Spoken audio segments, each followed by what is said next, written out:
구독자분들의 부의 사다리를 제공해 드리겠습니다. 안녕하세요. 부의 사다리입니다. 네, 오늘은 8월 18일 목요일 장마감 후에 HMM에 대한 영상 올리도록 하겠습니다. 네, 일단 오늘 상승 마감했는데요. 오늘 오히려 저는 그렇게 기분 좋은 그런 상황은 아니라고 생각합니다. 일단 이 볼린저 밴드 하단 라인에서 한 번 더 깊게 내리꽂고 밑꼬리를 달고 올라와야 사실은 바닥이라고 충분히 인식할 수 있습니다. 그 이유는 간단합니다. 보통 이동평균선과 볼린저 밴드 라인들을 보통 보면서 매매하는 그런 사람들도 많습니다. 그래서 하단에서 사서 상단에서 파는 그런 매매를 하시는 분들도 계시고요. 이평선, 5일선, 10일선을 돌파하면은 21선, 60일선까지 보고 저항선을 넘기지 못하면 매도, 만약에 뚫어버리면 60일선까지 보는 그런 매매도 많이 하시는 분들도 계십니다. 반대로 볼린저 밴드 하단에 닿았을 때 이 하단을 타고 내려가는 경우가 있어요. 바로 이때와 같은 모습이죠. 이렇게 하단을 타고 내려가거나 아니면 이때처럼 이 두 가지의 라인들이 있잖아요. 이렇게 하단을 타고 내려가는 부분들, 이런 식으로 한번 하단, 또 이런 식으로 한번 하단, 이렇게 두 번씩 하단을 타고 내려가는 경우가 있습니다. 이게 최악이거든요. 그러면은 지금 상황에서 만약에 오늘 반등을 할 거였으면 이 24,400원까지 반등을 줬었어야 됩니다. 그렇기 때문에 오늘은 절대로 찐반등 아닙니다. 그래서 아마 만약에 내일 이 23,850원까지 상승이 나온다라고 하면은 사실은 이 반등일지 하락일지 횡보일지를 한 번 더 지켜봐야 되는 거고요. 그러니까 그 선택을 뒤로 미루는 거고요. 만약에 내일이라도 다시 한번 24,400원까지 상승이 나온다라고 하면은 바닥을 다졌다라고 판단하고 여기서 추가 매수를 들어가셔도 되는 그런 상황이고요. 그게 아니고 내일 만약에 밑꼬리를 단다. 밑꼬리를 달아서 이 22,400원의 최저점을 갱신한다 라고 보시면은 갱신을 하고 그게 다시 바닥으로 다시 치고 올라온다. 그러니까 잘 보셔야 될 게, 일단은 알람으로 22,300원 정도로 알람을 걸어 놓으세요. 22,300원 알람을 걸어 놓고 알람이 울렸다. 알람이 울리고 나서 그 하락이 그 알람이 울렸을 때 시점에 프로그램 매매의 방향성 을 보시고, 그때 예를 들어서 100억이 매도였다. 근데 한 30분 이후에 보니까 100억 매도가 80억으로 줄었다. 그러면서 주가는 22,700원 정도까지 반등을 했다. 그러면은 그때가 찐반등일 그 마지막 바닥이면서 반등을 할 가능성이 높습니다. 보통 밑꼬리를 단다라는 거는 그게 좌이든 타이든 매도 물량들이 쏟아져 나왔다라는 거고요. 보통은 반대 매매일 가능성이 높죠. 중간 스탁론이나 이런 반대 매매들이 중간에 나오고요. 보통 아침에 보통 밑꼬리를 달고 올라오는 거는 개인 투자자들의 신용이나 현금 미수 반대 매매들이 보통 나오고요. 중간에 나오는 거는 스탁론 같은 그런 반대 매매들이 나옵니다.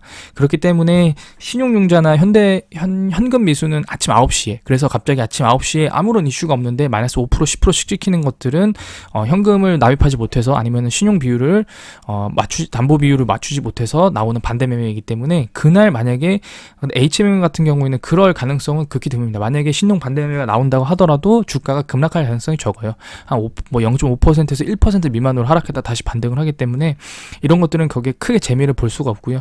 장중에 한 2시 사이에서 급락을 찍었다 바로 이렇게 밑꼬리 달고 올라오면은 아무래도 그날이 저점일 가능성이 높습니다. 물론 7월 14일에도 밑꼬리 달고 올라왔지만 그 다음날 다시 깊게 하락을 했잖아요. 어쨌든 하루 지나고 다시 반등이 나왔고, 요거는 요런 이슈들을 한번 체크를 해보시면서 내일 만약에 신저가를 갱신하느냐, 아니면은 내일 24,400원까지 반등을 하느냐, 아니면은 그냥 어줍지 않게 상승을 해서 다음으로 선택을 미뤄야 되느냐 라는 아주 중요한 기로에 서 있습니다.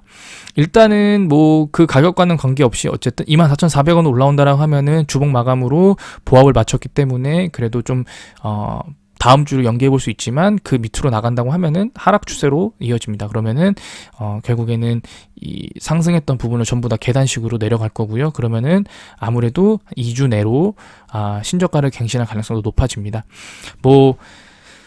많은 분들이 3만원 갈 수 있냐, 4만원 갈 수 있냐라고 말씀하시는데요. 올해 1월에 21,000원까지 갔을 때 어느 누구도 37,000원까지 갈 거라고 예상하지 못했습니다. 오히려 이때는 사실은 21,000원까지 갔지만 매매 동향이나 뭐 수급이나 공매도나 대차장고들은 오히려 더 좋았거든요. 좋은데 빠졌거든요. 근데 이제 갑자기 연기금 매수가 들어오면서 주가 끌어올렸습니다. 그리고 뭐 사람들은 뭐 이때 운임지수 높은 거 아니냐라고 얘기하실 수도 있는데요. SCFI 운임지수의 최고점을 찍었을 때 HMM의 주가는 거의 최바닥이었습니다. 그러니까 운임지수가 참고의 대상이 될 수는 있지만 운임지수가 직결적으로 어떤 종목의 가격을 결정하진 않습니다. 그리고 이때도 4분기 실적 발표가 나고 피크아웃이라고 우려했지만 사상 최대 영업이익을 남겼고, 그리고 1분기 피크아웃이라고 했지만 1분기에도 사상 최대 영업이익을 남겼습니다. 2분기 피크아웃이라고 했지만 물론 영업이익은 빠졌지만 매출액은 늘었습니다. 이제 또 3분기 피크아웃이라고 합니다. 피크아웃을 벌써 4번이나 연기했습니다. 네, 결론적으로는 피크아웃 얘기하다가 결국에 매출은 계속 늘어날 거고, 피크아웃이라는 말이 이제 더 이상 무색해질 때쯤이면은 턴어라운드 됐다라는 내용과 함께 주가가 다시 아무런 이유 없이 끌어올라갈 겁니다. 그런 것들이 사실은 개인 투자자들로 하여금 상당히 머리를 아프게 만드는데요. 분명히 3개월 전에는 피크아웃이라고 팔아야 된다라고 목표 주가 다 낮춰놓더니 3개월 지나고 나니까 갑자기 피크아웃 끝났다, 턴어라운드 됐다라고 하면서 주가 목표 주가를 끌어올리면서 주가가 끌어올라갑니다. 실상은 사실은 3개월 전이나 3개월 후나 달라진 게 없는데 주가는 훨씬 더 올라가 있을 겁니다. 그런 모습들이 많이 보이거든요, 국내 증시는. 그렇기 때문에 이런 부분들을 참고하시고 매매를 하셔야 됩니다. 공매도도 오늘도 계속 많이 나왔습니다. 20% 정도 나왔고요. 지금 프로그램 매매를 보게 되면 200억 정도 순매도가 나왔고요. 증권사로 보면은 골드만, JP, 모건 스탠리가 매도를 했는데요. 지금 보게 되시면은 골드만, 이게 지금 공매도 잔고 대량 보유자입니다. 잘 보셔야 돼요.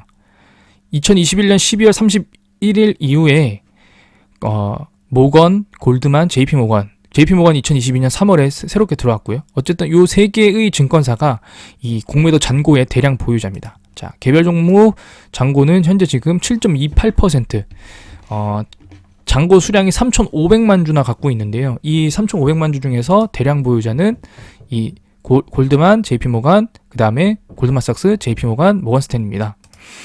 골드만, 모건스탠, JP모건이잖아요.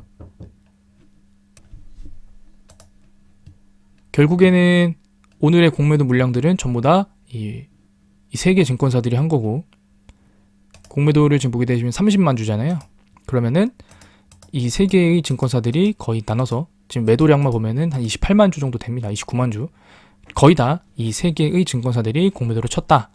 JP모건 같은 경우는 일부 상환 수량도 있는 것 같은데요. 뭐 어찌됐든 상환 수량인지 아니면 신규 매수 수량인지는 확인할 수 없지만, 어찌됐든 이 세 개의 증권사가 대놓고 공매도를 치면서 주가를 끌어내렸다라고 생각하시면 좋을 것 같습니다. 그래서 3일 연속 연기금 매도를 했지만 어찌됐든 이 30만 주의 외국인의 이 공매도에도 불구하고 오늘 외국인의 매도 물량들이 좀 적었고요. 그래서 사실 개인의 물량들이 언제쯤 다시 매도세로 바뀔 수 있는지를 잘 지켜보시면서 차근차근 시장을 대응해야 될 것 같습니다. 지금 상태에서는 성급하게 들어가서는 안 될 것 같고요. 연기금이 이틀간 매수를 해주면서 돌아오는 듯 했으나 다시 한번 물량들을 던지면서 사실은 매도 물량들이 늘어났고요. 기타 법인이 어딘지는 정확하게 모르겠으나 아직까지 간만 보고 있는 상황입니다.